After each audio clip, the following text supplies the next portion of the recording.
നമസ്കാരം. ലോകത്ത് ഏറ്റവും വലിയ പ്രതിരോധ സംവിധാനങ്ങളുള്ള, യുദ്ധരംഗത്ത് ഏറ്റവും വലിയ പ്രതിരോധ സംവിധാനങ്ങളുള്ള രാജ്യം ഏതാണെന്ന് വെച്ചാൽ അമേരിക്കയാണ് എന്ന കാര്യത്തിൽ ആർക്കും ഒരു തർക്കം ഉണ്ടാവും തോന്നില്ല. അവരെ സംബന്ധിച്ചിടത്തോളം ഏത് രാജ്യത്തെയും കടന്നാക്രമിക്കാനും അവിടുത്തെ ഭരണാധികാരിയെ തൂക്കിക്കൊണ്ടുവന്ന് ജയിലിലടയ്ക്കാനുള്ള ശേഷിയുള്ള ഒരു രാജ്യമാണ്. സാധാരണഗതിയിൽ നമ്മൾ ചിന്തിക്കുന്നത് ശക്തി ഉള്ളവൻ, ഇത്തരത്തിൽ മറ്റുള്ളവരെ മേൽ കയറാൻ കുതിരശക്തി ഉള്ളവൻ ആ പണിക്ക് പോവില്ല. അവർ കുറച്ച് മര്യാദയ്ക്ക് ഒതുങ്ങിയിരിക്കുകയാണ് ചെയ്യാറ്.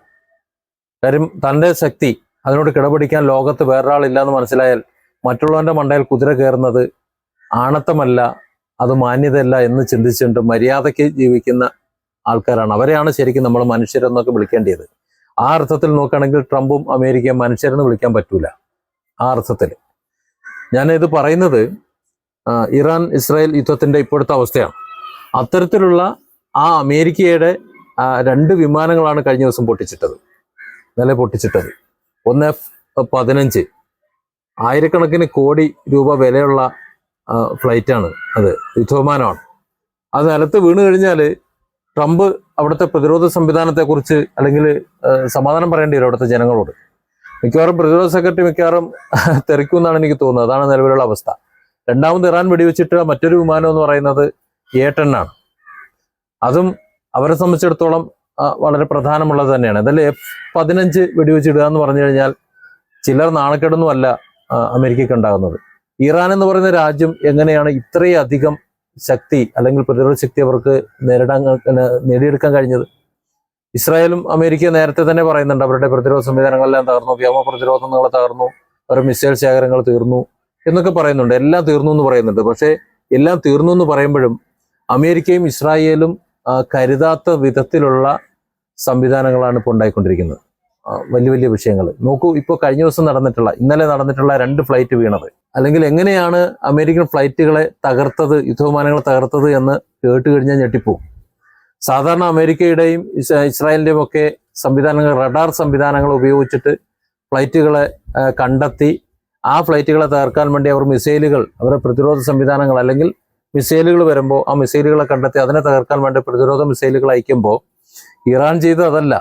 ഇറാൻ അവരുടെ അത്യന്താധുനിക ടെക്നോളജി, അവർ തദ്ദേശീയമായിട്ട് വികസിപ്പിച്ചിട്ടുള്ള അവരുടെ ടെക്നോളജി ഉപയോഗിച്ചിട്ട് ആ മിസൈലുകൾ, ഈ മജീദ് എന്ന് പറയുന്ന മിസൈൽ കണ്ടെത്തും. ഈ ഫ്ലൈറ്റുകളെ, താഴ്ന്നു പറക്കുന്ന റഡാറിന് കണ്ടെത്താൻ കഴിയാത്ത ഈ മിസൈലുകളെ കണ്ടെത്തിയിട്ട് അത് ആ ഫ്ലൈറ്റുകളുടെ അവരുടെ ദിശയും അവരുടെ എഞ്ചിന്റെ ചൂട് പോലും അളക്കാൻ കഴിയുന്ന വിധത്തിലുള്ള സംവിധാനങ്ങൾ ഈ മജീദ് മിസൈൽ സംവിധാനത്തിൽ ഉണ്ട് എന്നാണ് പറയുന്നത്.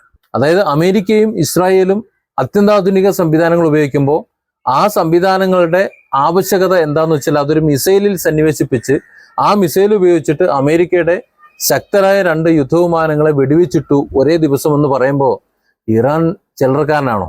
ഒന്ന് നോക്കൂ. ഇറാന്റെ സൈനിക ശക്തി നശിപ്പിച്ചു എന്ന് പറയുന്നത് വെറുതെയാണ് എന്നാണ് നമ്മൾ ഇതിൽ നിന്ന് മനസ്സിലാക്കേണ്ടത്. അതുപോലെ ഇസ്രായേലിന്റെ അവസ്ഥ. ഇസ്രായേൽ എന്ന് പറഞ്ഞാൽ ലോകത്തെ ഏറ്റവും വലിയ ചാരസംഘടന.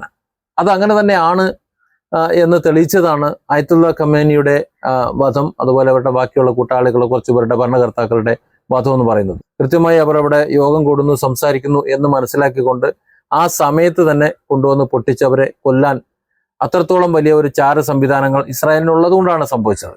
അല്ലെങ്കിൽ സംഭവിക്കില്ല. പക്ഷേ മറുഭാഗത്ത് നോക്കൂ. മറുഭാഗത്ത് ഇസ്രായേലിന്റെ ഓരോ പോയിന്റും കൃത്യമായിട്ട് അറിയാം. അതായത് നെതന്യാഹു ഉറങ്ങുന്ന അല്ലെങ്കിൽ നെതന്യാഹു ഓഫീസിന്റെ കൃത്യമായി പൊസിഷൻ മനസ്സിലാക്കി ആ ജനലിൽ വന്ന് ഒരു ഡ്രോൺ തട്ടി പൊട്ടണമെന്നുണ്ടെങ്കിൽ ഇതേ സംവിധാനം ഇറാനും ഉണ്ടായതുകൊണ്ടല്ലേ. അതായത് ഇറാനെ ചെറുതായിട്ട് കണ്ടതുകൊണ്ടാണ്. എൻ്റെ വീഡിയോയുടെ തുടക്കത്തിൽ ഞാൻ പറഞ്ഞതുപോലെ അമേരിക്കയെ സംബന്ധിച്ചിടത്തോളം ലോകത്ത് ഏറ്റവും വലിയ പ്രതിരോധ സംവിധാനങ്ങളും മറ്റുമാണ് എന്ന് നമ്മൾ പറയുമ്പോഴും ഇറാന്റെ ശക്തി വില കുറച്ച് കണ്ടു, അല്ലെങ്കിൽ എത്രത്തോളം ഉണ്ട് എന്നത് കണ്ടെത്തുന്നതിൽ പരാജയപ്പെട്ടു, അല്ലെങ്കിൽ അറിയില്ല. അത് തന്നെ എൻ്റെ ആവശ്യം. കാരണം ഇറാനുമായി ബന്ധമുണ്ടെങ്കിൽ മാത്രമല്ല ഇറാന്റെ സൈനിക ശേഷി എത്ര ഉണ്ട്, അവരുടെ പ്രതിരോധ ശേഷി എത്ര ഉണ്ടെന്ന് അറിയാൻ പറ്റൂ. അപ്പൊ അത്രത്തോളം ഒരു പ്രതിരോധ ശേഷിയും സൈനിക ആയുധ സംവിധാനങ്ങളും വളർന്നിട്ടുണ്ട്. സ്വാഭാവികമായിട്ട് അവർ തന്നെ വളർത്തിയെടുത്തിട്ടുണ്ട്, തദ്ദേശീയമായിട്ട് വളർത്തിയെടുത്തിട്ടുണ്ട്. ഇസ്രായേലിന്റെയും അമേരിക്കയുടെയും വ്യോമ സംവിധാനങ്ങളെ പോലും തകർക്കാൻ ശേഷിയുള്ള ആയുധ കൂമ്പാരം ഇറാൻ ഇപ്പോഴും ഉണ്ട് എന്ന് ഇപ്പോഴാണ് അറിയുന്നത്. ഇറാഖിനെ തകർക്കുന്നത് പോലെ 2, 3, 4 ദിവസം കൊണ്ട് തകർക്കാമെന്നാണ് കരുതിയിരുന്നത്. പക്ഷേ ഇറാനിൽ കടന്നു കയറി 35-36 ദിവസം കഴിയുമ്പോൾ അമേരിക്കയുടെ ഫ്ലൈറ്റുകൾ, ഇപ്പോൾ ഇന്നലത്തെ ഫ്ലൈറ്റ് കൂടെ കഴിയുമ്പോൾ ഏതാണ്ട് 16-17 ഫ്ലൈറ്റുകൾ അമേരിക്കയ്ക്ക് നഷ്ടപ്പെട്ടിട്ടുണ്ട്. ചെറിയ നഷ്ടമൊന്നും അല്ലത്.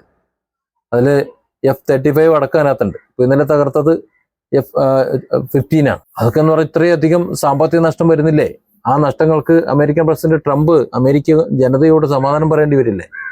ഇനി ഒരിക്കലും അദ്ദേഹത്തിന് അധികാരത്തിൽ വരാനോ അല്ലെങ്കിൽ അമേരിക്കയിൽ ഒരുപക്ഷെ വിചാരണ ചെയ്യപ്പെട്ട് ജയിലിലടയ്ക്കാനോ പോലും സാധ്യതയുള്ള നിലയിലേക്കാണ് കാര്യങ്ങൾ പോണത്.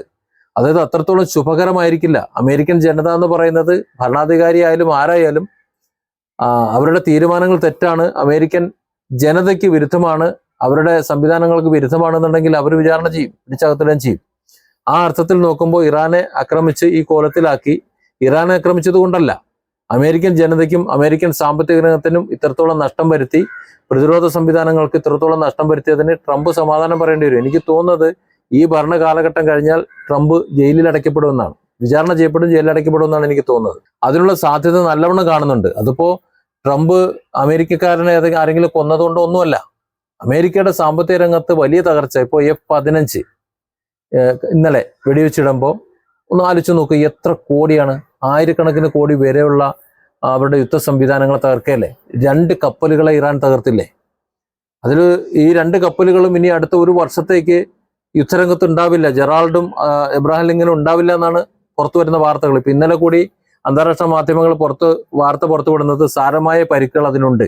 അത് ഇറാൻ ആക്രമിച്ചിട്ടാണോ അല്ലയോ എന്നുള്ളതിനെ കുറിച്ച് സംസാരിക്കുന്നില്ല. ഏതായാലും ഇറാൻ പറയുന്നുണ്ട് ഞങ്ങൾ ആക്രമിച്ചിട്ടുണ്ട്, പരിക്ക് പറ്റിച്ചിട്ടുണ്ട്, ഓടിച്ചിട്ടുണ്ട് എന്നാണ്. അതേപോലെ ഇപ്പോൾ ഈ F-15 നിന്ന് ഒരു അമേരിക്കൻ പട്ടാളക്കാരനെ കിട്ടാനുണ്ട്.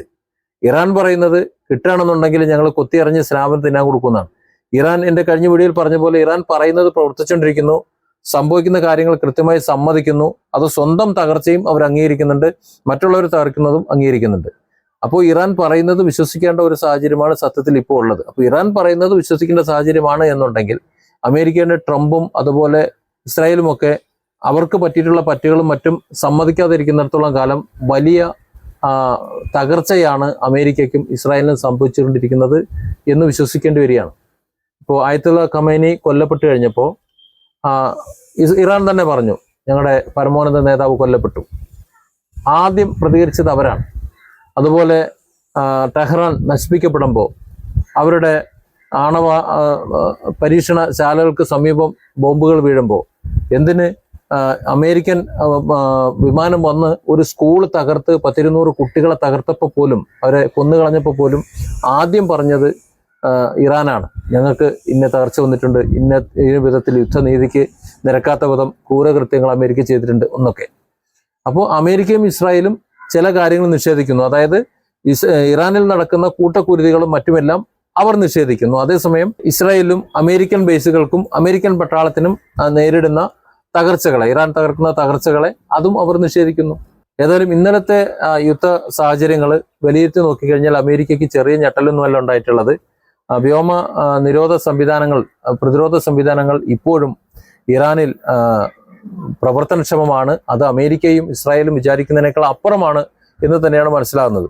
അതിനർത്ഥം ലോകത്തെ വൻ ശക്തികളായിട്ടുള്ള അമേരിക്കയും ഇസ്രായേലും കൂടെ വന്നു കഴിഞ്ഞാൽ അതിനെ മുഴുവൻ ഇറാൻ അടിച്ചു തൂർത്ത് അവരെ രണ്ടുപേരെ അങ്ങ് പെട്ടിയിൽ അടച്ചു വിടുന്നു, അങ്ങനെയല്ല പറയുന്നത്.